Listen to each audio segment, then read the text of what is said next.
stampers, welcome back to my studio. This is Deb Valder, and today I want to show you how to do this card right here. I love having you stop by my studio just to show you all the different things that I've been working on.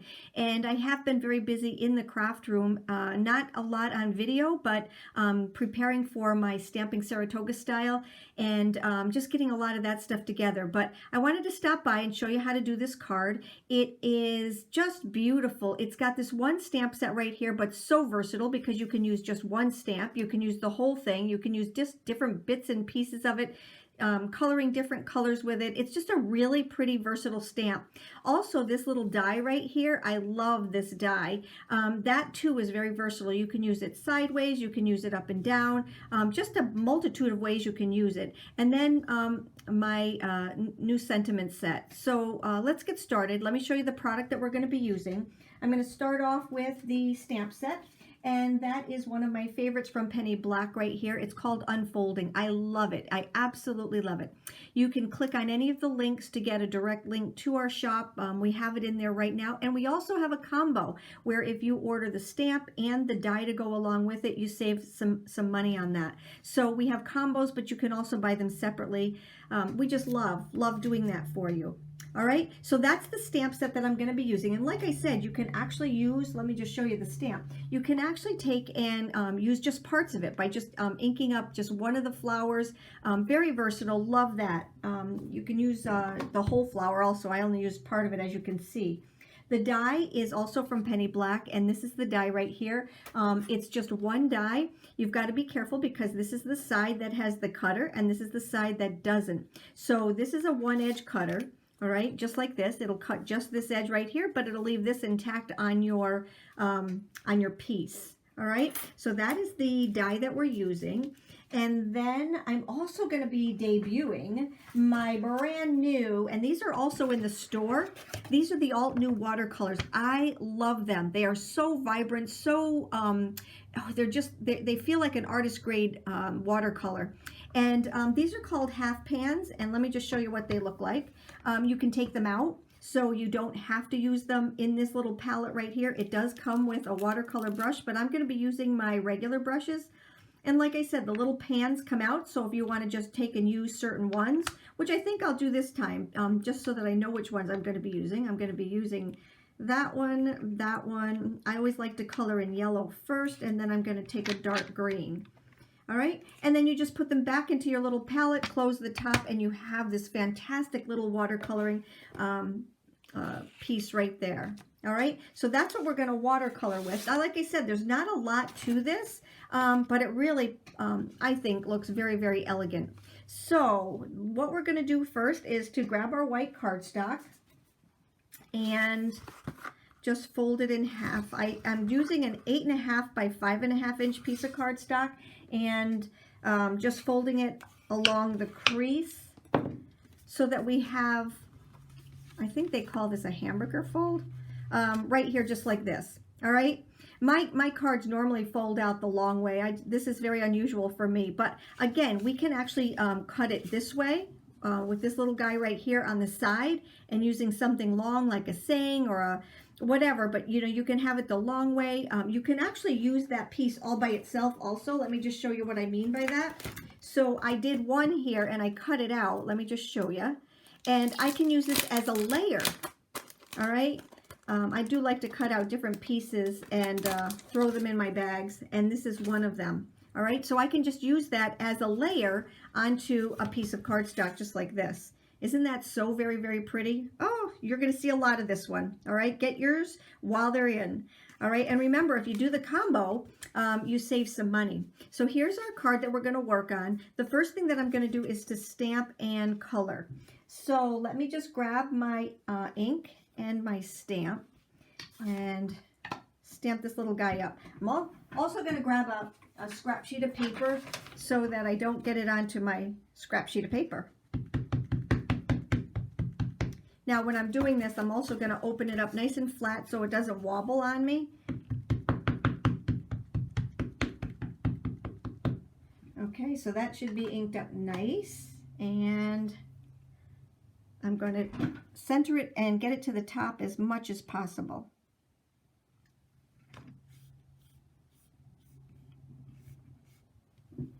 There we go. Beautiful. Okay, so there's that. Now what we're going to do is to start coloring it. I am going to fast forward this just so that you don't have to watch it in real time, but I do want to show you from beginning to end how I color this, because I always color starting with yellow. I don't know why. I like that as a base color. So I'm going to bring in one of my palettes. I'm going to bring in my brushes. These brushes are from Art Impressions, and I do have a 1-inch, a 4-inch, and a 6-inch brush. I'm going to start with the 4-inch brush because that's my favorite. I will use the 1-inch brush when it comes to the little guys right there, so I will grab that one also. I am going to grab my Go Gear here for my water, all right, and just add that to a couple of the palettes. Alrighty. So I think we are just about ready. So like I said, the first thing I always do is I always, and I don't know why, I always start with a yellow base. And let's bring this one in right here and just color. All right.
There we go, and we'll move these little pans out of the way along with our water and our brushes.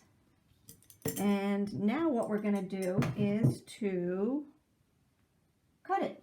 So I like to do this ahead of time so that I don't have to color in between all of these little lines right here, and I can kind of gauge where I want the cutting to be. Now remember to be careful because your cutting line is right here, not on this side. So you want it to be on the proper side when you cut it off.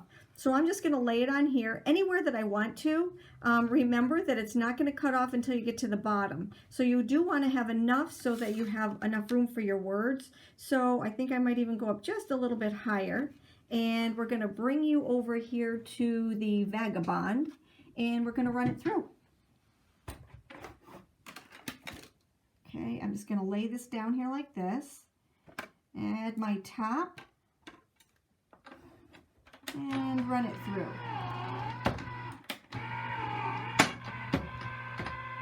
There we go. Alrighty, so now you can actually use the bottom piece if you want to. And like I said, you can use it for snow, you can use it for grass, you can use it for whatever you want. But whoops, this little piece right here, you can actually use. Okay, so that's the piece that I cut off. Here is the, and see how they just fall right out? Really very, very pretty. It's just a gorgeous die. And by leaving all of these, coloring this ahead of time, you're able to just cut right through it and not have to color all of these individually. All right, so let's get that stuff out of the way and let's just finish up our card. So I'm going to grab my crease tool one more time and just crease this really, really good. All right, and now for this piece right here, I'm going to lay it down where I want it. So I'm going to open this up and I'm going to center it side to side, up and down. all right, because there is an equal edge all the way around. And then what I'm going to do is grab some of my foam squares and put them on here like this.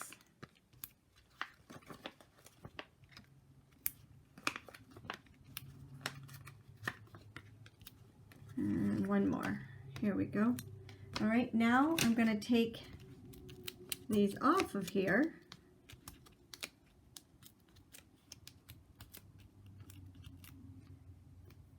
And again, recenter this, okay, side to side, up and down, and then we're going to close it.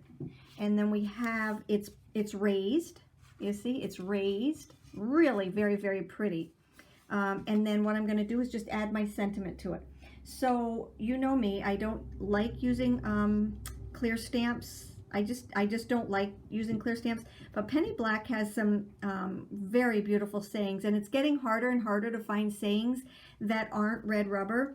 So using hers, they don't smell, which is a big thing to me, and they stamp really very good, but I still don't like to touch them. So what I do is I get out my little pink gloves here, and I mount them. I know some of you guys think that I'm crazy, but I don't like touching the photopolymer. So I'm just going to take, that one's already, that one is already mounted. So they both come out of the same set, and I'm just going to grab the Smiles and Hugs out of here and add it to my block. Okay, there. Now I don't have to touch it. Now, I know I'm crazy, but that's me. All right, now what I'm going to do is just take my ink to the stamp, and I'm going to stamp this one on this side. Now the funny thing is, the large Smile and Hugs is was already curved, so that kind of fit right in here really perfectly. So I'm just going to add that again on this side. Now this one in the same set, okay, let me just see if I can show you here. This one in the same set, so this one right here was curved. This one right here, Smiles and Hugs, is straight. But what I did was I manipulated it so that I could also get that little curve on there. So I'm just going to ink this one up and curve it over to the other side, and we have Smiles and Hugs and Smiles and Hugs. All right, so I'm just going to add this right over here. There. And that is our card. Isn't that so cute? Look at them. They're just adorable. Absolutely adorable. I did take blue and did the background on this one. I didn't on this one. I'm trying to figure out which one I like better. I did do this one darker than this one. I don't know. I like them both. What do you think?